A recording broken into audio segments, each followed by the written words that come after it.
Good afternoon, everybody. You can't see me, but hello. I'm just quickly trying to prepare some dinner, but I thought I would use this as an opportunity to show you, well, do the big reveal of the butternut squash that I said I would not very long ago.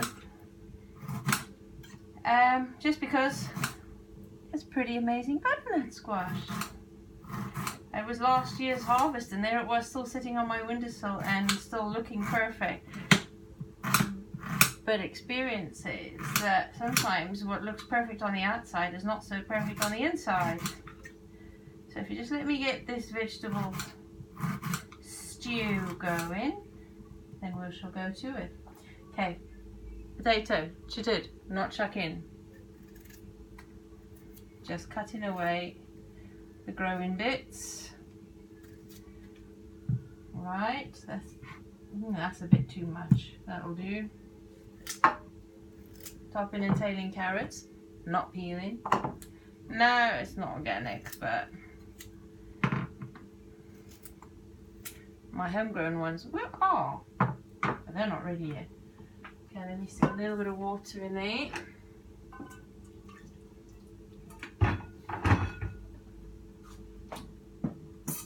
Right, I'll put those onions in there. Oh, wrong one. Anyway, so I made a lentil soup not long ago. Froze what was left over, because again, zero waste, frugal, whole food, plant-based, not throwing it away. Also keeping my ice cream tubs from ages ago, and they still keep going. I know they won't last for very much longer, but there's enough in there for 3 people. I'll make it into 4 or 5 by the time I'm finished today. So that was a lentil soup, and I'm going to turn it into a stew by just adding a few more bulky bits of vegetables. And let me get rid of this one. Need that stew while I deal with a few other things. I was in the middle of painting crafts, but I thought, no, let me just get the supper done and out of the way, and then I can just keep going with the crafts later without having to stop, because I've got quite a few things to, I'll leave them a bit more chunky so something to bite into.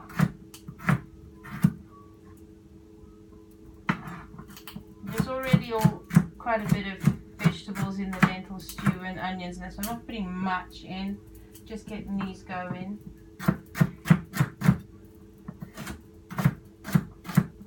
I think that's plenty actually, don't need much more than that.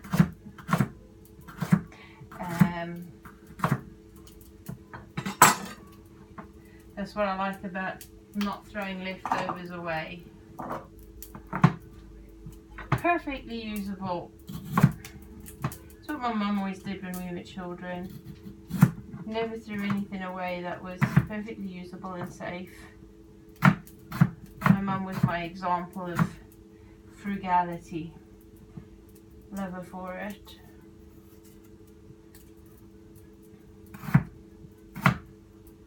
Just a few bigger chunks, just so there's more meaty stuff to bite into when we eat it. There's already herbs and spices in there, so I don't need to put much in. And I didn't put a lot of spices in there because I wanted it to be something a bit more of comfort food and home. Is that enough actually? Yeah, I don't think we need any more than that. Those potatoes I shall just dry off, because as long as the moisture is dried off, then it'll be fine in the fridge and won't go bad. Oh, not in the fridge, that's too light, it'll start jutting even more. So if I dry off those cut bits, it'll be there fine till tomorrow. Right, the kale, I've full of holes, either pigeons or caterpillars, but it's not going to waste. Perfectly edible still. I've checked for eggs and caterpillars and all sorts, all as well. No insects will be hurt in the production of this meal.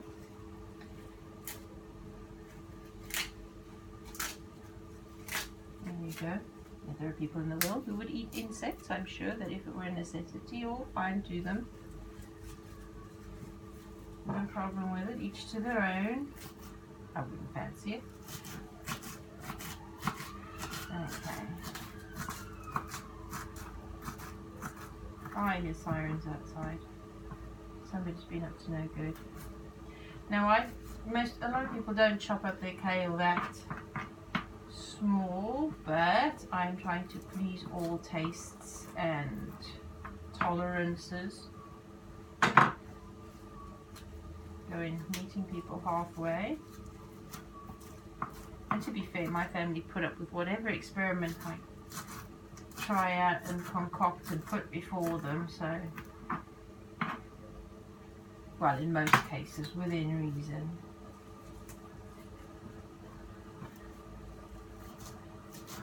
Some sticking points in this family of aversions and hypersensitivities on mushrooms and cucumbers and melons and such like, but sometimes they don't know they're getting it. Right.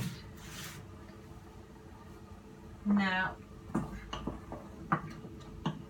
that started cooking fine.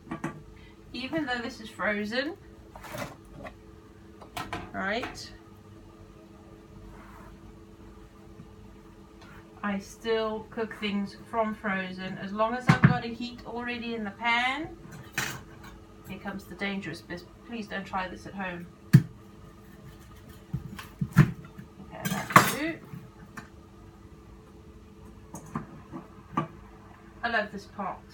Oh, actually, I could stick that back in the freezer, can't I?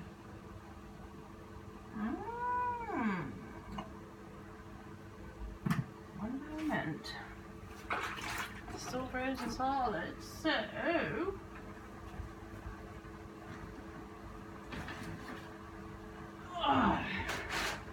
oh no time. Oh, what have I done with all my the little tubs are in the freezer with other stuff. Okay.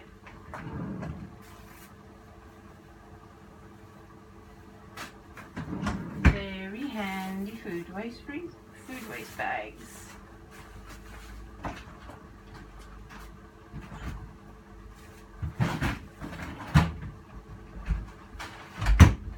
Right, so still enough there for another person for another day. So I'll just leave that now, bring it up. That will keep on a hot temperature until it's all melted and fizzing up, well, bubbling up. Then I'll turn it down, leave it for half an hour, add in the kale, and then leave it for another, what, 5 minutes. Thicken it up if it needs to be, and then dinner will be ready. So, finally,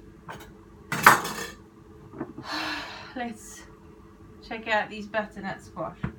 So that is last year, that's 2017 harvest of butternut squash that we grew at the allotment, the last remnants of our allotment life. Yep, look at that. Still looks beautiful.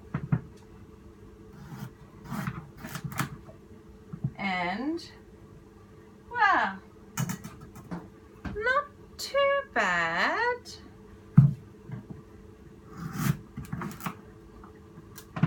That's still perfectly good. Let's have a look at this. Okay, just starting to turn, and the fibers are dried out a bit. The seeds, I don't think I'll be able to use. Oh, I might do. There's a couple in there. I will. Yeah, there's a couple of good seeds. I usually love to use the seeds to bake and eat as a snack. If you cover them in some nice seasonings, sweet or savory. A friend of mine taught me how to do that. And I love them, but these are no good for that because they're gone quite a bit far over. Perfectly ripe, so I'm hoping that being left so long some of the seeds will be viable. I'll keep a few extra just in case. And there'll be seeds for next year, then I don't have to buy any. Okay, so I'll clear that out in a minute.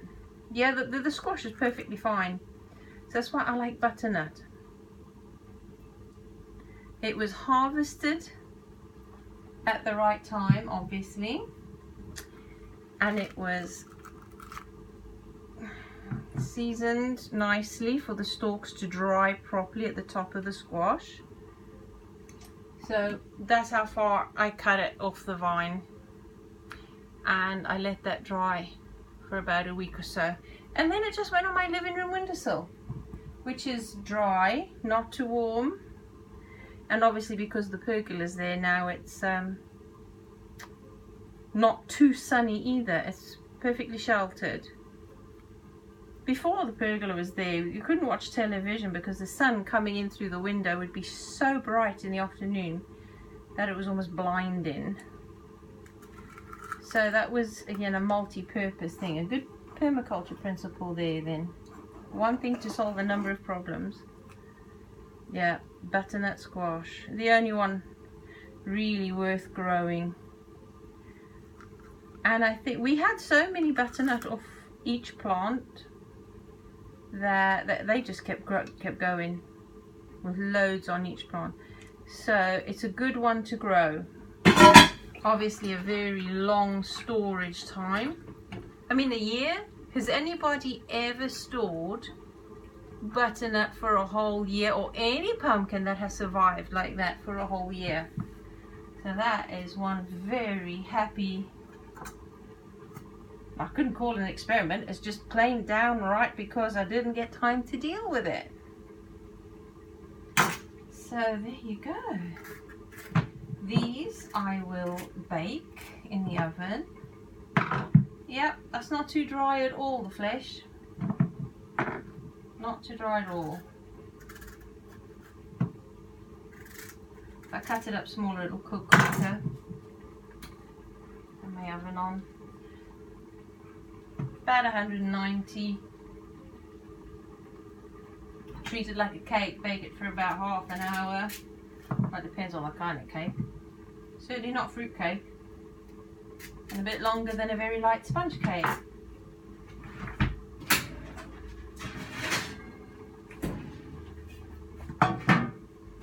Now if you were going to have that as roasted in a dinner, you just clean out that bit over there from the fibres of the seeds. You would just clean that out and sprinkle on whatever seasoning you like, whether that is sweet or savoury. Oh, it's sticking to me. And then bake it and eat it just like that with your dinner. Scoop out what's of the skins. But I intend to put that in the freezer. So I'll scoop it out the skins and then freeze it and use it for sweet bakes or soup.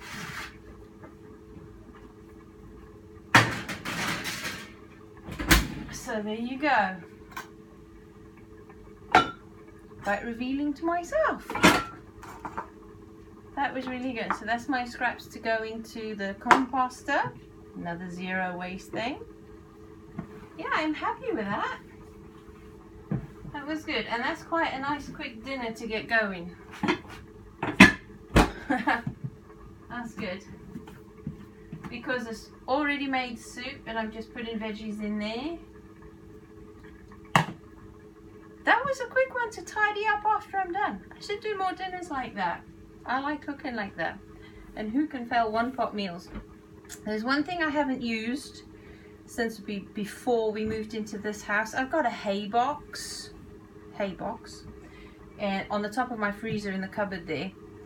I used to use that for one pot meals, for soups and stews, and I haven't used it for a very long time, and that really does help to use a lot less fuel, whether it be electricity or gas or whatever, to cook foods, because I would get it boiling till it was at a rolling boil. The pot would have to be the right size, so it's not full to the brim, but about that far from the brim. The lid has to have a lip that goes inside the pot, You get it all to the right temperature and simmer it there for about 10 to 15 minutes.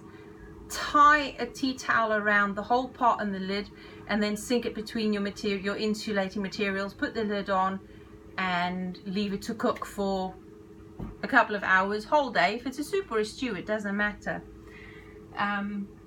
So I haven't used that since before we moved house. I'd like to bring it back out again as part of reducing costs, my frugal journey. And I'll show you, actually all it is a wicker basket with a lid, like a suitcase, that we had, got to be almost 20 years ago, that we had as a hamper. I can't even remember from what. Christmas hamper or something? But it was a wicker one. And I had a bunch of old woolly jumpers that I was going to throw out, and I thought, nah, actually, the principle of a hay box is that you have an insulator, that there's air in between to trap the heat. And I use my woolly jumpers as an insulator. There's some cork placemats underneath, a flattened pillow that was past use, woolly jumpers all around, and then another, I think it was either a feather pillow or another, one of those, what do they call it, hollow fiber pillows on top of that. Then I put the lid on the box and then cover that with a blanket. Or tell a lie, it was a Welsh flag I turned into a quilt, a quilted wall hanging. That's right, I used that inside. And it worked perfectly. Just sat on top of the tumble dryer in the dining room and left the food cooking all day. So zero waste because and recycling because I'm using old stuff. Frugal because it uses less fuel. So yeah, it's something I should revive again. It's been looking at me every time I open the cupboard for the freezer. That one to do. We'll be growing butternut squash again, because I love that one. And really, I mean, that's not too big. If you grow pumpkins, sometimes they're absolutely huge, and to use one in one go is not that practical, and you have to find storage space for it. But butternut, if you get it at the right time and don't let it grow super huge, unless you've got a big family, that's enough for one meal. Whether it be a soup or roast or whatever, or making a cake. Use it instead of pumpkin for all your pumpkin recipes. It tastes just the same. To me it does. It's got a nice deep orange flesh, as I showed you earlier. And it's sweet.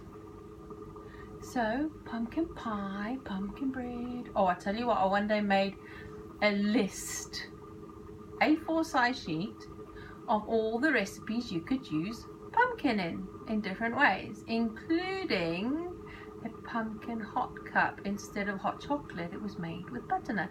And I tried it, and white chocolate, and it was so good. Although it was sweet, and it was like going red. Like when I have hot flushes, menopausal hot flushes.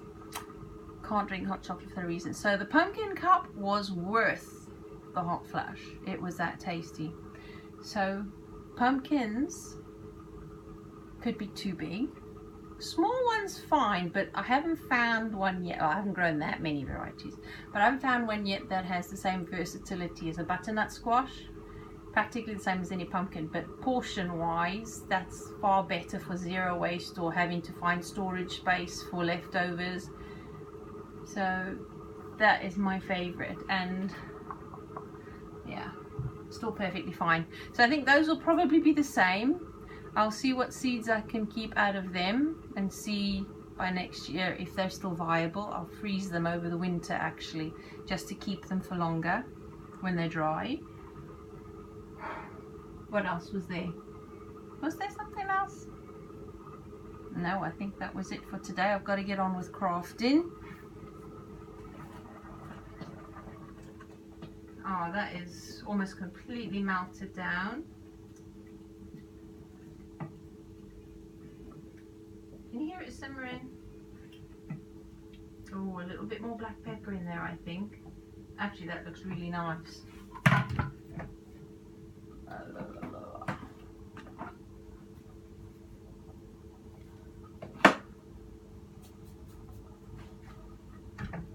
There you go.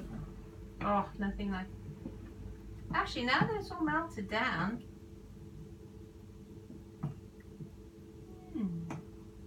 for 3 of us, that's not that much. Actually,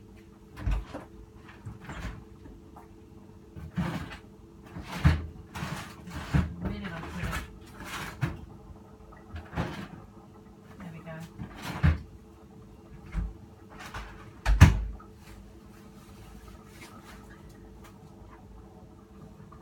That will go in there too, because even though it's a soup that's reheated, and I wouldn't normally reheat it more than just the once, this soup and stew is really tasty cold, so I don't reheat it, I just eat it cold later.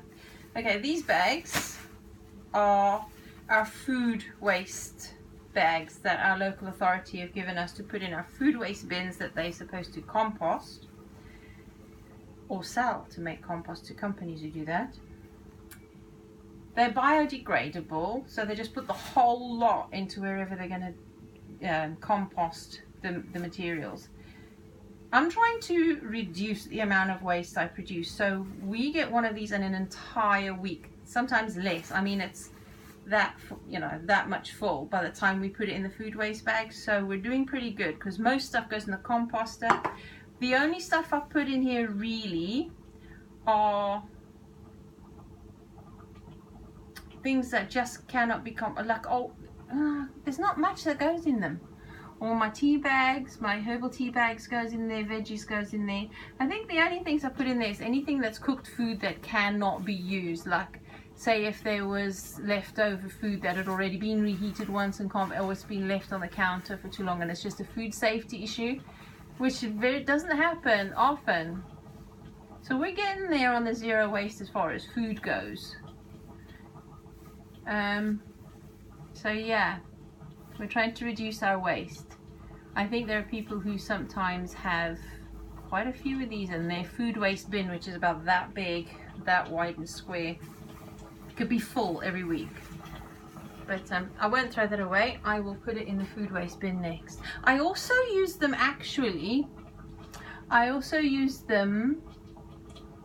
to